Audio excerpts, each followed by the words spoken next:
की डालते हैं। तो पीडीएफ का प्रिंट निकलवाना, वही ओएमआर भरना जो वहां भरनी है, क्योंकि उसके लिए 10 मिनट अलग से लगते हैं। गोले भरने में कुछ तो समय खाती है वो आपका, हमें टिक नहीं मारना। तो बच्चों उसकी प्रैक्टिस जरूर कर लेना, वो आपके 10 मिनट एक्स्ट्रा लगवाएगी ही लगवाएगी। अगर वो नहीं करा है तो फिर आप बहुत बड़े धोखे में रह जाओगे। समय की कमी मत पड़ने देना। अगली बात कहता हूं कि डरना ही क्यों, ये सीरीज है डरना ही क्यों, उसके जवाब दे रहा हूं बच्चों।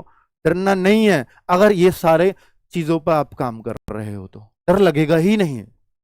ठीक है, अब सिर्फ वो पढ़ो। देखो कितना आसान कोट दे रहा हूं कि अब सिर्फ वो पढ़ो जो आपको आता है। आती हुई चीज कोई पढ़े, हां, नया मत पढ़ो बच्चों, नया पढ़ने का प्रयास भी मत करो। पढ़ना है नया तो सिर्फ और सिर्फ क्या पढ़ लो, करंट अफेयर्स, इसके अलावा नया नहीं पढ़ूंगा।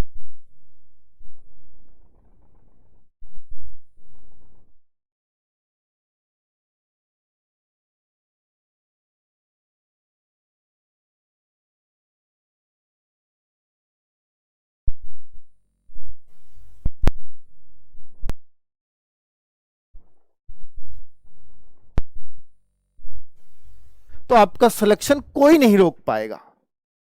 जो आपको आते ही नहीं है, अगर आपने उस पर काम करना शुरू किया तो कंफ्यूजन उनमें भी होगा जो आपको आते हैं। उनमें कोई कंफ्यूजन ना हो, वो चीजें समय पर खत्म हो जाएं जो आपको आते हैं, तो उनका बार बार रिवीजन करो। इस बात का उद्देश्य वही है। जो चीज, जो चैप्टर अब तक आपने नहीं छेड़ा, चाहे वो रीजनिंग में हो चाहे वो मैथ्स में हो, उसको प्लीज मत छेड़ना। हिंदी में छेड़ सकते हो क्योंकि वो क्षणिक चीजें हैं, वो आ जाएंगी समझ में, हो सकता है वहां सीधा पल्ले पड़ जाए कोई कुछ, लेकिन मैथ्स और रीजनिंग में मत छेड़ना। ये मेरा आपसे आग्रह है और बहुत सारे बच्चों का अनुभव है जो मैं आपको बता रहा हूं।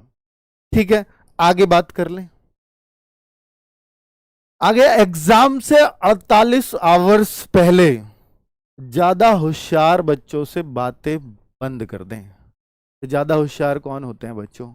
ये वही होते हैं जो हमारा मोरल डाउन करते हैं। भाई मैंने ये पढ़ लिया, तूने पढ़ा क्या ये? आपको लगेगा यार ये तो इसने पढ़ लिया, इसका तो हो जाएगा, मैंने तो पढ़ा ही नहीं। कोई कह रहा था, वो मास्टर कह रहा था यूट्यूब पे, इससे जरूर आएगा प्रश्न, ये बहुत इंपॉर्टेंट चैप्टर है। भाई मास्टर को भी उतना ही पता है, वो भी अंदाजा ही लगा रहा है, प्रीवियस ईयर आपने भी देखे हैं। तो इन चीजों पे मत जाओ। कौन आपसे क्या बोल रहा है कि भाई वो पढ़ा है नहीं पढ़ा है, इन चर्चाओं को छोड़ दो। आपकी तैयारी आपके साथ है, उसकी तैयारी उसके साथ है।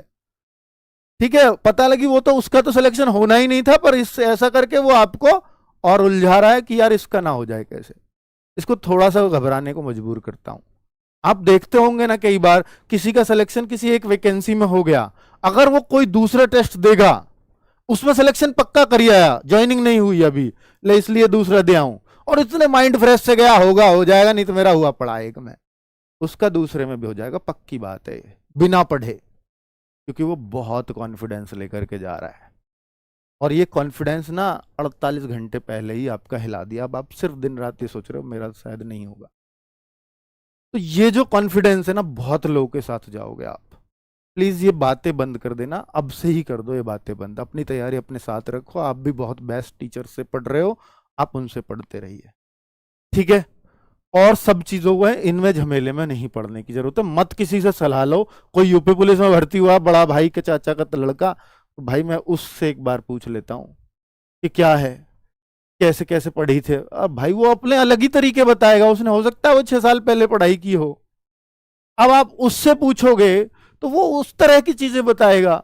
मत पूछिए अब किसी से, और उसको भी वो बतानी पड़ रही क्योंकि आप पूछ रहे हो, वरना वही कहां कौन सा इच्छुक था, उसे भी कहां ध्यान था। अच्छा, कोई ऐसे भी उससे पूछेगा, वो जो उसके मुंह में आया उसने बोल दिया, अब आपने तो सीरियसली फॉलो कर लिया, आप तो रहे नहीं हो, फिर कैसे होगा आपका? ठीक है, तो वो सब चीजें निकालो दिमाग से। एक और बात कि एग्जाम सेंटर पर जाकर के हम, कुछ ऐसे कीड़े होते हैं कि वो वहां पर भी किताब लेकर के पढ़ रहे होते हैं, भाई ये और एक बार देख लूं, ये और कैसे कर लूं, और उनको देख करके आप भी, भाई दिखाना तेरी किताब में ये कैसे लिख रहा है, मैं भी देख लेता हूँ एक बार। इस करंट को दिखाना, भाई तू कहाँ से पढ़ रहा है, ये बातें बिल्कुल बंद कर दो। एग्जामिनेशन सेंटर पर कुछ भी मत पढ़ो, मत कुछ भी सुनो किसी का, मत बोलो और मत सुनो। इसलिए कह रहा हूं गूंगे और बहरे बन करके जाना एग्जाम सेंटर पे। बस एक ही चीज सुननी चाहिए, अगर बेल बजे 1 घंटे की तो वही सुने आपको, और कुछ नहीं। इसके अलावा कुछ भी नहीं, कुछ जरूरत ही नहीं है।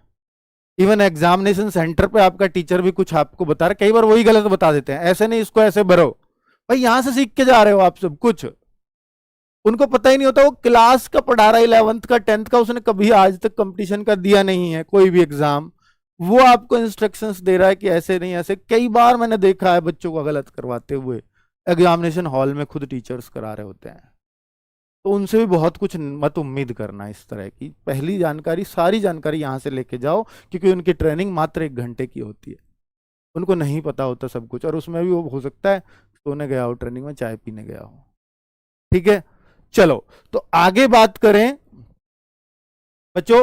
बहुत सारी बातें मैंने आपसे की हैं, ये जरूरी थी आपसे बातें करनी है। खाकी सीरीज चल रही है और इससे आपने तरह तरह के रिकॉर्ड बनाए हैं, बहुत विश्वास आप लोग कर रहे हैं, ये तो आपकी कंटिन्यू ऐसे है ही।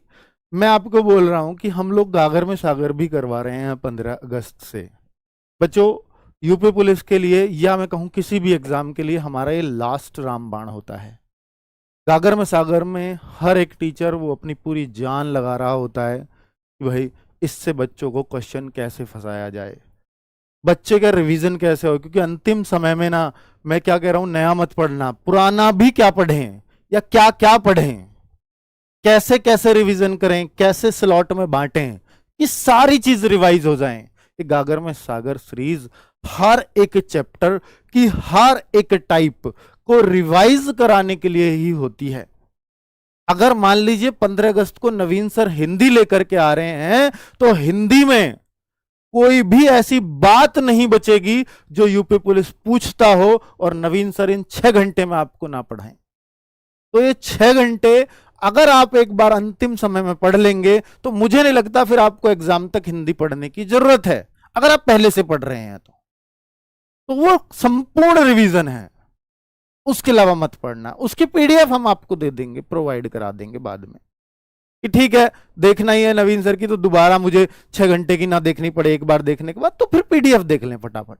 तो आपका जहां भला हो सकेगा हम अपने एंड से करेंगे। तो 9 बजे से उनकी